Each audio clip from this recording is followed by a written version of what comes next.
I've got a bit of background in, so a bit of understanding. However, not great enough to write about hydrogen. Hence, your expertise are necessary. So, just as understanding, with regards to the project, can you tell me how you guys came about it? Yeah, no, we are renewable energy developers here in South Africa, originating in the solar space, solar and battery storage, and everything, regarding development of these kind of projects. We have an own fleet of solar plants mainly in the agricultural space, Northern Cape. Myself, my heritage is from Europe originally, and I'm in the renewable space for 20 years, I would say, and following the hydrogen, for the same time, I would say, but only now it became interesting, and I could see that coming. And we started in 2017, 2018 with first prospecting, and we are now in a development in Prieska, Northern Cape, where we develop one of these mega hydrogen hubs for South Africa, which is then also related. There's other projects coming up as well. In Boegoebaai with Sasol, and in Port Elizabeth with English-led consortium.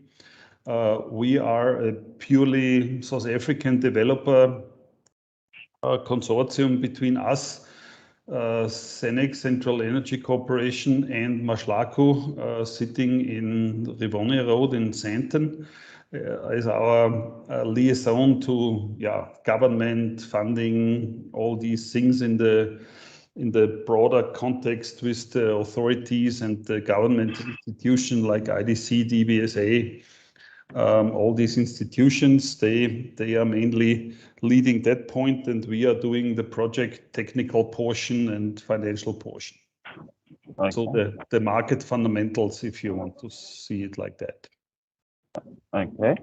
So once the development of the hydrogen plant or the plant you're building in the Northern Cape, going forward, are you guys still going to be participating in that project? Yeah, we will be. We are interested to remain a minority shareholder, and from the funders, as we hear it up to now, this is their wish and requested as well. Given all the history and the background we know about the project, having it developed from grassroots state up to now, and with all the network and the liaisons we've built with local municipality, provincial government, national level, being one of the projects in the infrastructure development scheme for strategic reasons. And therefore, we see ourselves as a stakeholder, shareholder in the long-term engagement, and will then even expand the project in further phases. Hydrogen is also now starting to get a buzzword around cars, with Toyota building some cars, and there's also 4 other cars in the market. Do you see South Africa adopting hydrogen as for cars, or are you thinking that the hydrogen is mainly going to be used for power generation? Power generation, I can't see that in the South African context, because with the round trip efficiency and the power costs coming out of that, it is not feasible. Only for special application like data centers, where you need critical power infrastructure for uninterrupted power. So there is a market space there. But with transportation, you're right, but not so much in cars. I see it more in heavy transportation. I've also, so digging up some information before here, heard that storage tends to be a big issue around hydrogen. Yes. And is there a way you guys, I mean, obviously, if you can give some details that you guys are looking at how you're going to store it? We are storing hydrogen in the form of ammonia. Oh, okay. Well, that's good. I did see that as well, and so seen a lot of it. So, as you said, you have some knowledge. I mean, you guys have dealt with a lot of farms, and you're in close to farm regions. I'm assuming then the ammonia as well is being used for fertilizer production. In the future, for now, we are obviously focusing on getting the best market incentives, and for a first phase, this will obviously be offtake and export to countries which are prepared to pay a subsidy or granting a stabilized price for a certain time, and this is mostly Europe, Japan, and America. Okay. But in phase two, mobility will come up. Heavy mobility, especially in South Africa, is a big thing. When you drive on the N1 to Port Elizabeth and Cape Town, then you maybe get as annoyed as I get with these many trucks on the road. So there is a big market opportunity there, obviously. And for this, we are well positioned, yeah, in the central region of South Africa. When you researched a bit more on hydrogen, I also found, the most famous example of the craft of hydrogen being the Hindenburg crash that came up quite a time. That's an old fake. That's an old fake story, which is, in my eyes, complete nonsense. But I say this from a technical perspective, because on the pictures, when you see the Hindenburg going down, what's burning is the hull. The hydrogen is long gone. Oh, okay. Yeah, hydrogen is very light. So when you pinch a small hole in a hydrogen balloon or something like the Hindenburg, and you pinch only a small hole, hydrogen is so light, it evaporates directly into the atmosphere and goes up. Yeah, very fast, super fast. Okay. Yeah, and what's burning on the picture there is not the hydrogen. This is the hull, the fabric of the hull. Yeah. Oh, that makes sense. But hydrogen was involved. And the original ignition was caused by hydrogen. But when the hydrogen balloon would have burned, the whole thing, oh my word, you would have had a fireball with a diameter of 1 kilometer. So the hydrogen, most of the hydrogen, only small amounts did ignite. But hydrogen is only ignitable when there is a certain mixture with air. It burns directly as well, but not in the atmosphere. Okay. That's the reason why you can fire a bullet into a pressurized hydrogen tank and nothing happens. Okay. Well, that's very interesting to hear. Yeah, there is a lot of hydrogen, dangerous. You must put this in perspective. Is there anything you have or you can add on, or what you see the future of hydrogen is in South Africa? Yeah, this is the questions you didn't ask. And this is the big one. The elephant in the room is basically what is the potential and what is the role of South Africa? Because when you look at the whole hydrogen economy, what is coming up now, then there is the big opportunity for countries like South Africa because of the renewable resources you have. And this is really something where the tables are turning now. Yeah, the old story is you drill into the ground, you find gas or you find oil. Yeah, and there's these certain hotspots in the world where you can find that. Yeah, the oil of the future, if you want to say so, is green hydrogen because there is no CO2 involved in the cycle. Yeah, so when you produce it green and use it green again in a car, in a truck, in a whatever you do with it, you burn it or whatever, there is no CO2 emitted. So now we have the problem that our cycle is a dead-end road because we pump the oil and the diesel out of the ground, refine it to diesel, burn it, and it's lost forever. And we are left with the CO2 in the atmosphere. Here, we use renewable energy to produce hydrogen with only very small amounts of water being used. And this would be another big argument because the water usage for hydrogen production in significant amounts is very little. Okay. Yeah. So we only need about 11 kilos of water for 1 kilo of hydrogen.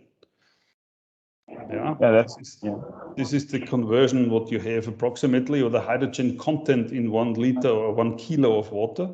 And therefore, the cycle, is now the chance is that you can have a sustainable cycle in the first time. Yeah, where you have a solution where you don't need to be plugged into the power grid somewhere. So you can move with your vehicle, you can move with your car, you can move with your mining truck. Yeah, even with airplanes are coming. Trains are converted to hydrogen instead of diesel. Yeah, and this is the big opportunity here to create a cycle which is completely free of carbon. And this is a sustainable economy. And where can you establish this economy? Where you have vast resources of renewable energy, high yields, solar, high yield wind. What do you need for that? Space. Who has the space? You have it. Yeah. Okay. We in Europe, we don't have it. Yeah, and this is the big opportunity here now. Okay. And you see, and I've read on Bloomberg that by 2050, it is expected that hydrogen will bring in a revenue of $2.5 trillion. So yes, there's definitely a need to look into exploring the possibilities of what hydrogen can do to the economy. Yes, because it's the simplest molecule in the universe, and you can use it for really many different things. So you can burn it, you can use it in fuel cells to electrochemical convert it back to electricity. You can store it, you can transport it, you can pipeline it.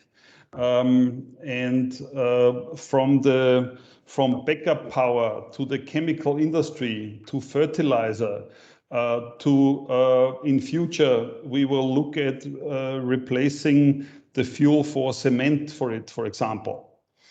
Yeah, so cement production has a chance to go green with hydrogen as well.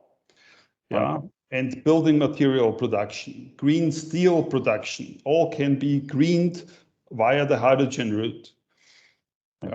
Which means in 2030 even, or for sure in 2035, South Africa will have more power production capacity installed for the purpose of hydrogen production than Eskom has now in his whole fleet. Oh, that's very interesting.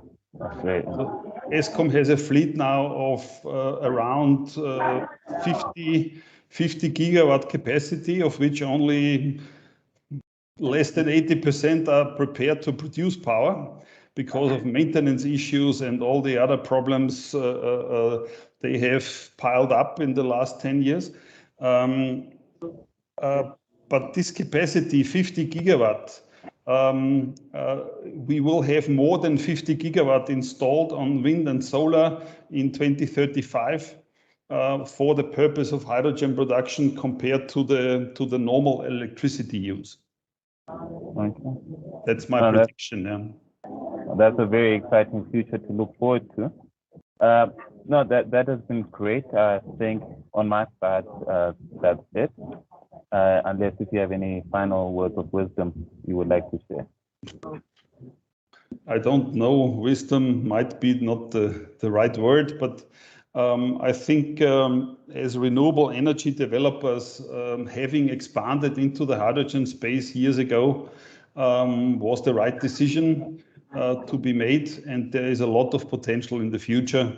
A lot of jobs, opportunities coming up through that. We just need the support of the government itself as well to understand that and initiate programs where you can catch people coming out of the old fuel industry, so to speak, and convert them to the new way. And there is education needed and all that stuff. And for that, you need the government to support you as well, obviously. Okay. Speaking on education, being in the energy sector, would you say that a focus with government would be more into your engineering and your sciences would have to be a priority in order to be able to take full advantage of the future that you predict? You need a lot of people with in future with hands-on experience in all, let's say, portions of components what you are bringing here together. We are talking about massive solar installations for building them, maintaining them, operating them, all that stuff. You need people. The same on the wind side, constructing them, maintaining them, the environmental impact towards it, and all that stuff. The same on the battery storage. There is massive opportunities coming where battery manufacturing can come to South Africa. Factories to be built, people working in the factories, producing. We need gigawatt hours of storage in order to enable the conversion to green hydrogen. The same on the chemical plants. Yeah, there we still rely bigly on overseas technology, Chinese, Japanese, American, European technology. There is also more local content to come in as well.